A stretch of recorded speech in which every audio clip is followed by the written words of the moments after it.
In just a couple of weeks, we're going to be reunited with our beloved school bus, the Huckleberry. But it's got some problems. It's going to need some serious upgrades to make it functional as our long-term home. And to further compound things, we really have no idea what or how we should solve our problems. And if you don't know how or what to solve, well, it's kind of hard to solve it. I have an idea. What if we borrowed some ideas from other YouTubers?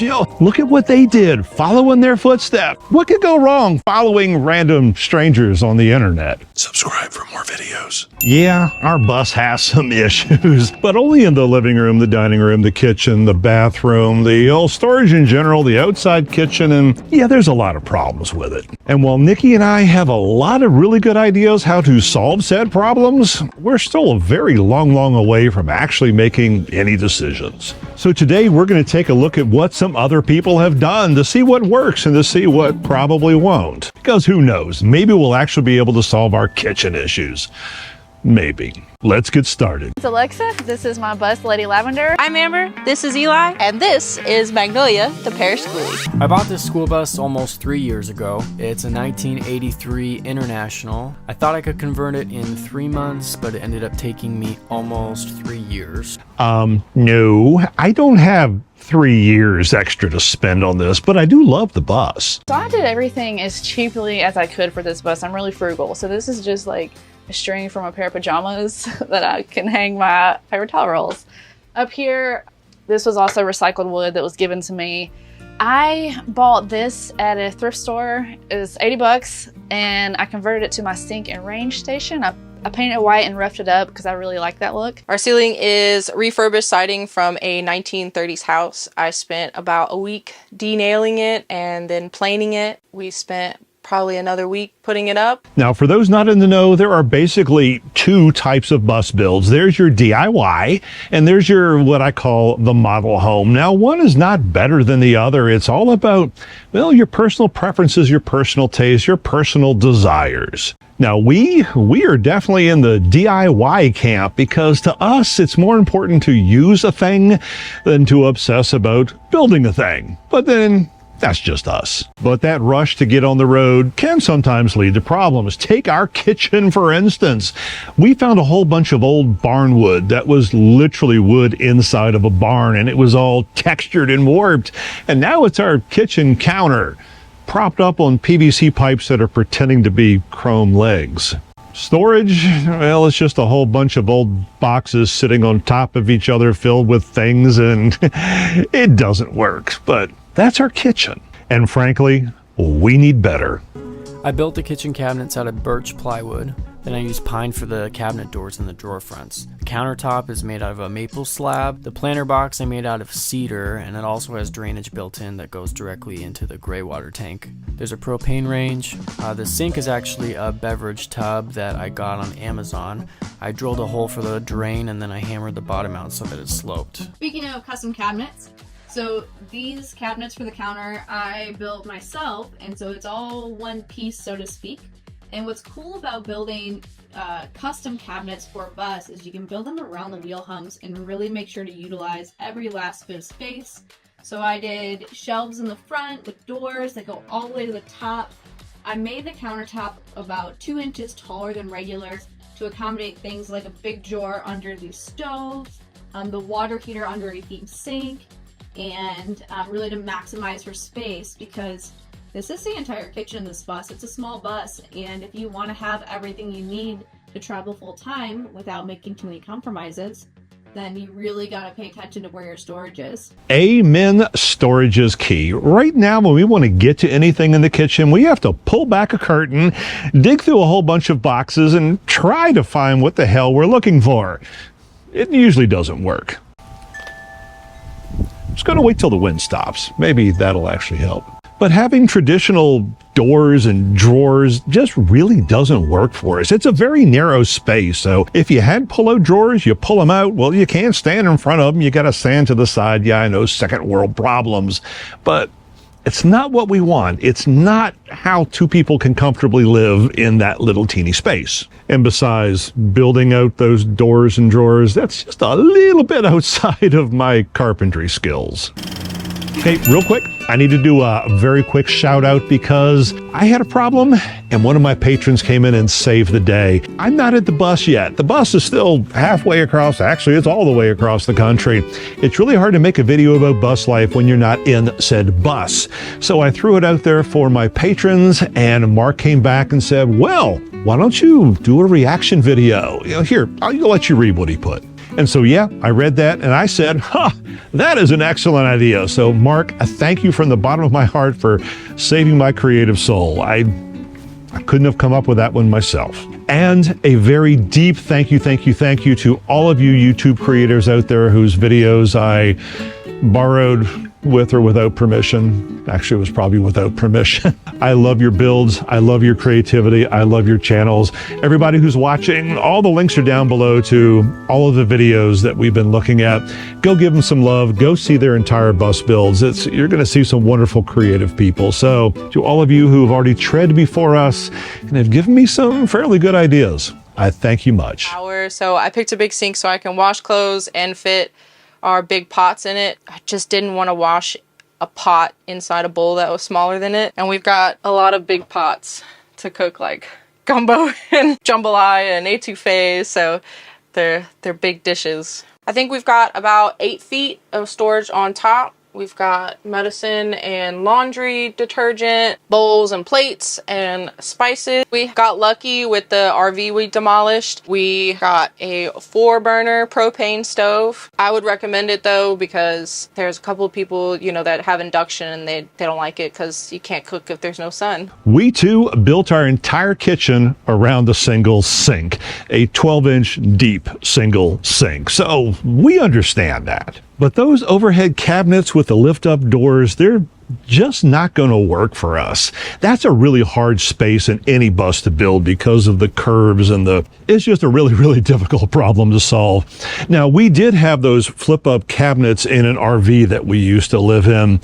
The problem is I'm 6'2". The other problem is Nikki don't know how to close cabinet doors, so they were always up. I turn around and I got a lot of eyeballs into the corners of the door.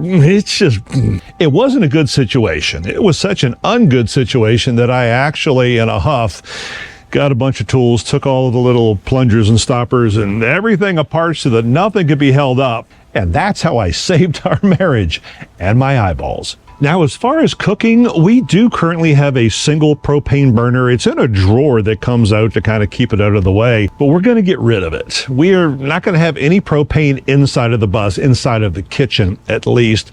You see, we use an Instapot, a George Foreman, a rice cooker. We make a lot of one-pot meals when we're inside the kitchen. The inside kitchen is basically for prep work and those quick meals. For real cooking, we have an outdoor kitchen. Now, right now, it's just simply a fold-out table. It is not good right now. It's functional, but it's not good. But I have a vision. I am going to build out the world's greatest school bus outdoor kitchen you can think of with drawers and floors and cabinets and like I say, I got a vision. I really can't tell you what it is. It's sort of stuck in my head, but soon. You see, I want to feature cooking in a lot of my upcoming videos, and I don't think that folding table is quite going to have the cinematic experience that we all really want it to have. So stay tuned. Outdoor kitchen. It'll be good. I don't think anybody's created what I've got in my brain. I'm not sure it's possible. Down here, I have my little oven, and I put it on a pull-out system because this gets really hot and there's conduit back there, so this just helps to disperse the heat, so it's just safer to me. All of this wood was given to me. This is like recycled shelving board. I used as much recycled materials as I could just to save money. Here, I thought this was really cool. We made this special shaped cabinet to go over the wheel well, and I just have like plastic bags down there. Okay, so this countertop and my other countertop we'll see later is from the same pine tree from my parents' property, and they let me have it. I love it. Like, I love the live edge. I did coat this in butcher block oil because I prepare food on this. I know a lot of people do like the shiny epoxy. I don't like that look. I like it more natural, so that's why it's like this. Down here, I have my refrigerator. I got this off Amazon, and it said not to use this in an RV, but I haven't had any issues with it.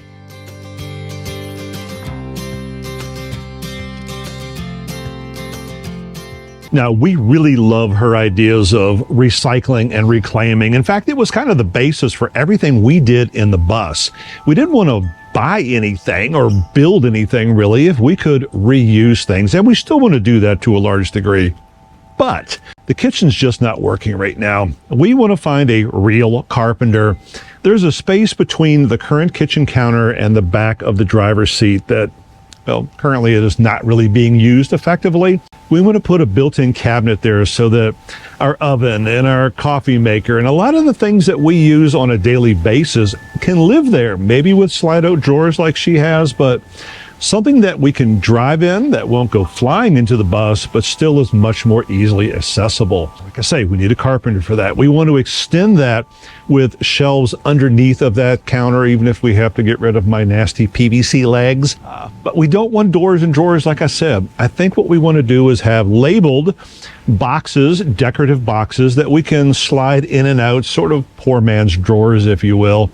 I need to find a way of locking them in place because they do have a way of self-jettisoning when we're driving. But I think having a real carpenter with real skills and real tools might be able to do that for us. Now, and this is really hard to do because the bus is 3,000 miles away and I can't just go look over here. We sort of have an extended area for the kitchen. We have a full-size fridge that's on the other side of the bus. And right now there's a wire rack with tons and tons of plastic and thrown off boxes filled with junk. I think that if we can get everything into the new cabinetry, we can free up that space to use for other things, because right now it's not used very effectively. And it's also something that every time I look at, I just want to cringe and never look at that side of the bus anymore. So the table, it folds out. It's got a pivot point on each side where this whole thing folds out, and then the top folds into a nice large table. It's a double folding table.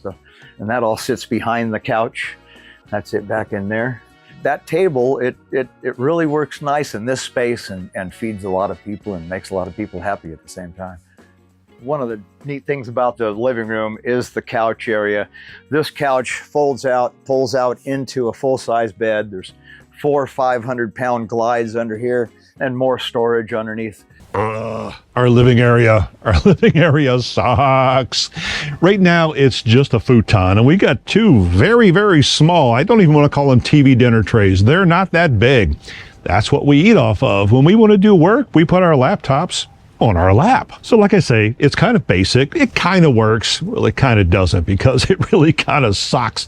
What we need is this whole combo area that serves as sitting and eating and, well, dining and guests coming over and people sleeping. I mean, if we can solve world peace while we're in this little combo area, I mean, it's got to do a whole lot.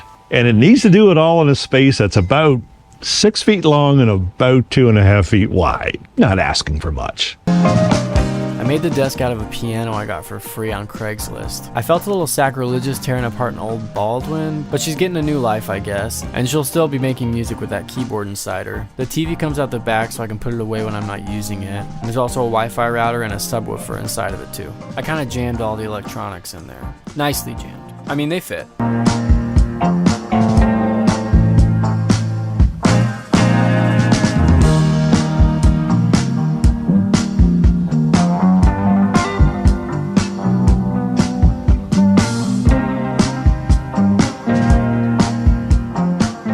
That's a whole lot to unpack. Now, well, I love the creativity of this X-piano / TV / everything else that it does.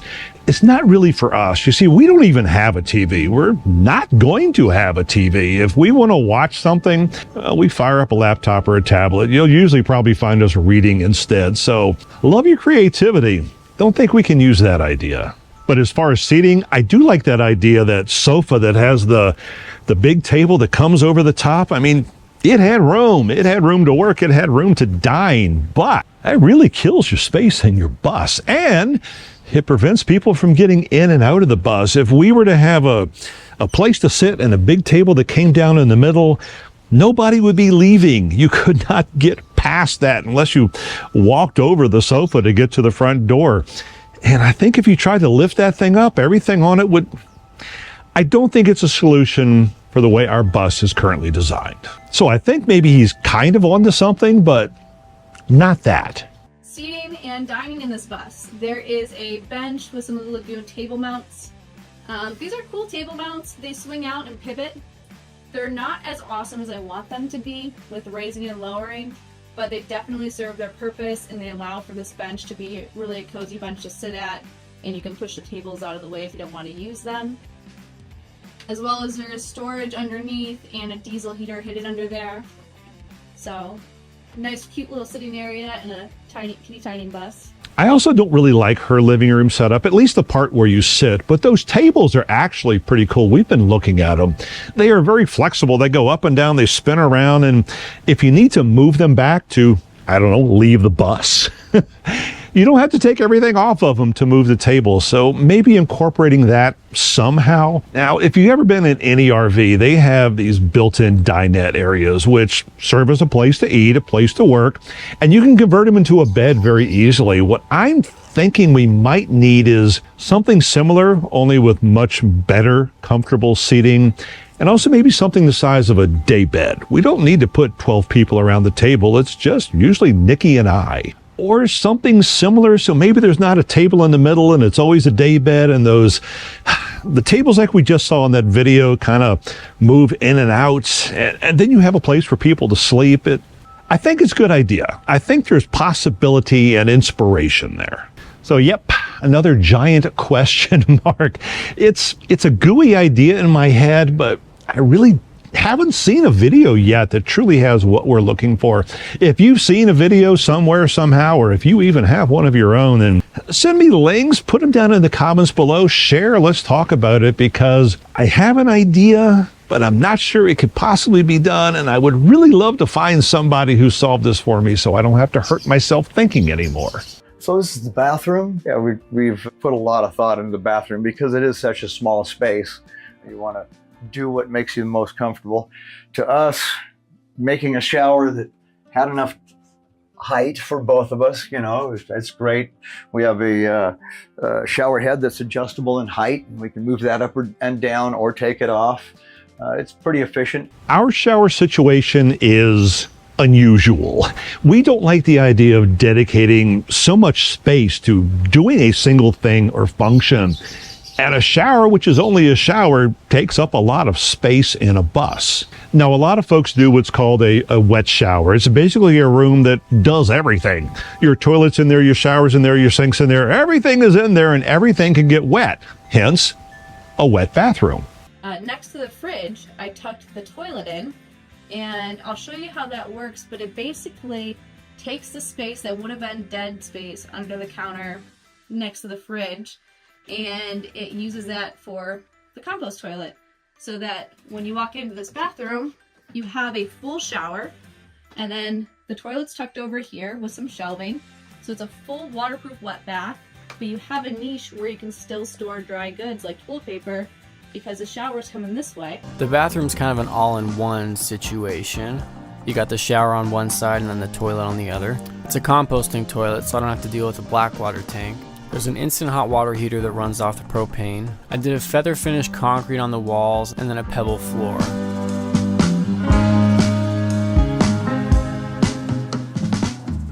What we did, and it's really kind of an interim solution, is our shower is actually in the stairwell that goes in and out of the bus, right in the front where the doors open and close. You stand on there and you take a shower and the water kind of runs out the bus, and it works. But it's also not very comfortable because you're standing on stairs. And if you're outside of the bus, well, people are going to get a pretty good show of you taking a shower. And the hose doesn't really reach that far. We do have a shower curtain that kind of goes around, but it falls down about every 4 miles because of the rattling and bumping. And like I say, it's a good interim solution. It's not the final solution. You see, originally I had wanted to do something like this. In our bathroom, I modeled the style after New Orleans shotgun homes. Eli is too tall to fit in the corner, and I wanted to make sure he was comfortable showering in his own house.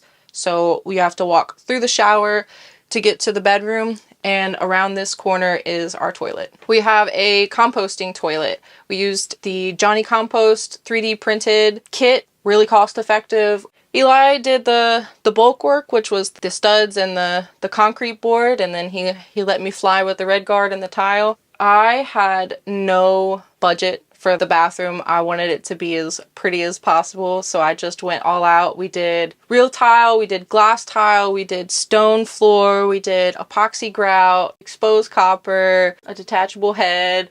I wanted to go all out with our shower. Since it was going to take up so much room, I wanted to enjoy walking through it. When we were initially building out the bus and coming up with design ideas, there was a video that I watched, and for the life of me, I can't find it anymore, but what they came up with was absolutely ingenious. And I'm going to see if I can describe this for you. In the back was their bedroom, and then in the front, they had the typical living kitchen area. In between the two, they had a hallway. It was maybe 3 feet long, 2.5 feet wide. On either side were rooms. One side was the toilet room with a door.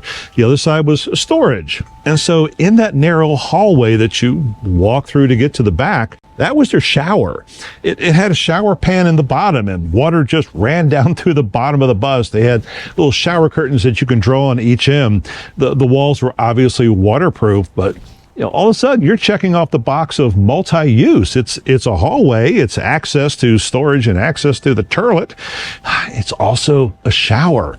Now, there's still a possibility of us doing that, but we don't have a hallway per se. Got the toilet room on one side, but the other side is a refrigerator. Still, I think there might be a way of taking that idea and running with it. So, all right, we're in the front of the bus, and we're going to talk about the mini split unit. This was, other than the bus itself, this was the most expensive thing I bought for the bus. It was $538 off eBay, which is really cheap for a mini split. It has a heat pump too, so it's AC and heat, and it works perfectly. Oh my gosh. This is like the best investment. Get one if you're thinking of doing this. It has this intake here, and it goes all the way down into the floor. But I put this like cat scratch material on it, for my cat. And the outside unit is mounted up under the bus. We have a 12,000 BTU mini split on board. Unfortunately, we cannot run it off grid right now. Our battery bank is lacking. We have 400 amp hours of AGM. The mini split and the hot water heater are the only things that we have to be plugged in for. I do AC and refrigeration work, so I acquired this very early on in the build. I sat around for 2 years before I installed it.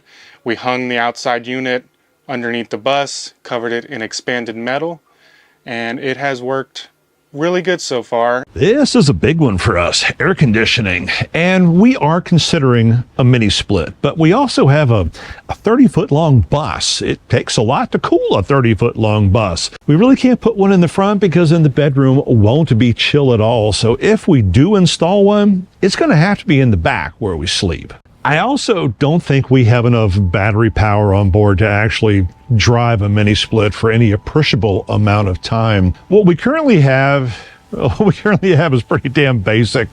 We've got open windows and we've got a lot of USB powered fans, and it actually works pretty well in temperate areas.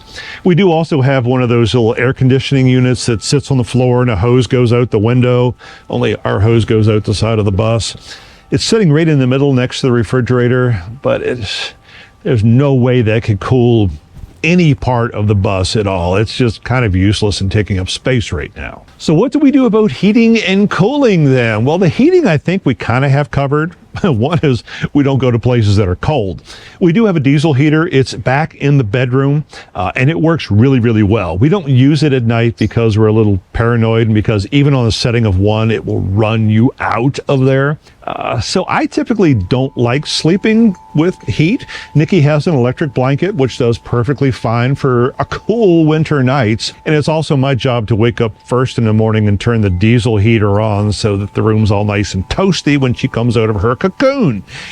We all have our roles. More wind. As far as air conditioning, I think we have a solution. We saw a video recently. There's a new RV air conditioner roof mount unit that's on the market. Apparently it's very energy efficient. It's very quiet, which is key. We've had them before and they're not quiet. It actually gets to the point where you turn it off just to save your sanity and not punch the wall. But I digress. I think this might work for us pretty well, but it's also still an energy draw. So if we use it by itself or even with that lame-ass air conditioner that we have up front, I have a feeling air conditioning for us is basically going to be when we're hooked up to shore power or where we're in a cooler area that doesn't require it all that often. This is where all the magic happens. This bus has had a hard, long life. We're running a little over 300,000 miles. We've redone the whole cockpit. We've taken all the heater cores out. Now this is all the same wood that we have as our countertops. I've spent lots of hours fine-tuning the mechanics of this bus and making sure everything was good to take us around the country. We've spent more time on mechanics than we actually have building this bus. Some of the gauges I've added are fuel pressure, boost, exhaust temperature, and oil temperature. So I've added almost every other gauge that you can read, which has been super helpful. Anytime there's a failure, I tend to know what it is before I even step out of the bus because of all these gauges. Now that is something that bothers the living hell out of me, and that's the dash of the bus. Ours is 15, 16-year-old nasty, dirty plastic, and I have to stare at it all the time, and I truly, oh God, I would love to build this custom wood panel, just integrate everything that's currently in there, but make it actually look and function better. But, well, there's three problems with that. One, I don't have the carpentry skills to pull anything like that off. Two, I think there are better ways of spending what limited budget I have. And three, I forgot what three was. Hang on a second. Oh yeah. Even if I did have the skills and I did have the money, that's a lot of work. Anyone who talks about putting a new dash into the bus, they always start out with, well, it took me weeks trying to fit everything. We don't have weeks, because while you're doing that, the bus is down and undrivable. And well, that goes back to the beginning of this video. We want to live in it. We don't want to just build it. Moving on to my bookshelf, my little library. This is another piece of recycled shelving board that was given to me. So the plastic sheeting is so I don't have to take all this down when I'm driving, so I can like see through it, and it keeps these books in place when I'm driving down the road. Got a full-size bed in the back. The shelf is actually part of a piano that my friend and I found just in the woods. It was just kind of falling apart under a tree, but it had some cool wood in it. My favorite part of this bus, probably the cutest thing we've ever installed on a bus, is this little teeny tiny cat house. And originally this had a tunnel that went under the bus into a storage compartment that was used for cat litter. And so the cat could come in here, go down, use this litter box, and you wouldn't have to deal with cat litter being in your home. So here we are in our master suite, or the bedroom. Like most of the rest of the bus, I've tried to make this look somewhat like a yacht. Kind of incorporated the Airstream feel into this one with the aluminum. We love this area. I mean, it's just so cozy. The bed is actually a queen short. We're kind of short people. We aren't too tall. So it fits for us, and it's RV size. So it's just a tad narrower, which gives us the room to be able to be on the side of the bed. Both of us access the bed. You don't have to climb over each other and all that. And that was one of the things that we really wanted to do with this bedroom. Plus we have the nightstand on each side. We both have our own drawers on this side. We both have plugs, controls for our diesel heaters right here, and the diesel heaters down at the base of the bed. You know, I think the best part of any Skoolie build, any van build for that matter, any build where it's not a house build, yes, it works for those too, but you need creativity when you're building something on four wheels, is the creativity itself.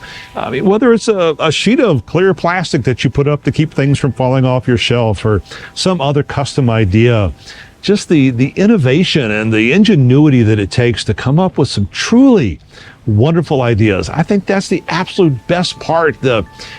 It's as much fun to design these things and to do research as it actually is to do them and use them.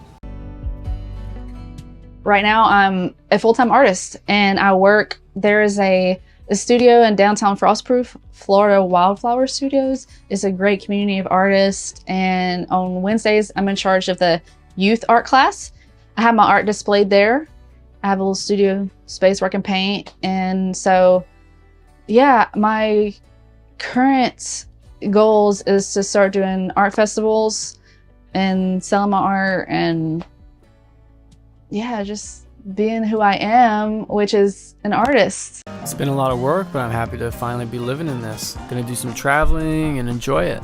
I was born and raised up in Northern California, I was raised in Southern California. and I moved down there, met her at a Taco Bell, driving around in my old 65 Mustang. He was pretty cute. Yeah, so is she. And we've been married for 37. As younger nomad hippies, somewhat, we did a little traveling, and once we got married, of course, settled down, had kids, and eventually the kids started moving away and we wanted to downsize, so we started looking into buses. Looked at Bluebirds, looked at Thomases, and then somebody turned me on to Crowns, and next thing you know, we found a Crown, we bought it, here we are, and it's been almost 4 years. It took me 3 years of weekends and a little bit here and there, and then once we sold the house, I just dove in. In the meantime, we bought another bus. We have Bluebird Wander Lodge that we lived in while we did this, and that's kind of like our second residence. So we went from real estate to Real estate. real estate. So if coming up with all these ideas is that hard, why live in a bus anyway? Or a van or any other wheeled conveyance? I mean, isn't it just for hippies and artists and down and on their luck kind of people who have to live down by the river because that's all they can afford? Well, yeah. I mean, that's kind of part of the lifestyle. I mean, it is unique. Here's the funny thing. Bus life was never actually on my radar. It was something that, I mean, we were talking about traveling the world, and Nikki was looking at YouTube videos of people building out vans and people building out buses and ambulances and all the other assorted things they build out. And we decided we wanted to try it. But even as I was doing it, even I was gutting our bus and putting new stuff in, it was just a project. It wasn't until we actually got on the road and I experienced what life was like that I was hooked. I mean, even with all the iffy and questionable design decisions that we made, there's no other way I'd rather live. Okay, I actually would rather be living in Spain in a bus. And we are working on ways of trying to make that happen, but that's a story for future Rick to tell you. Thanks for watching.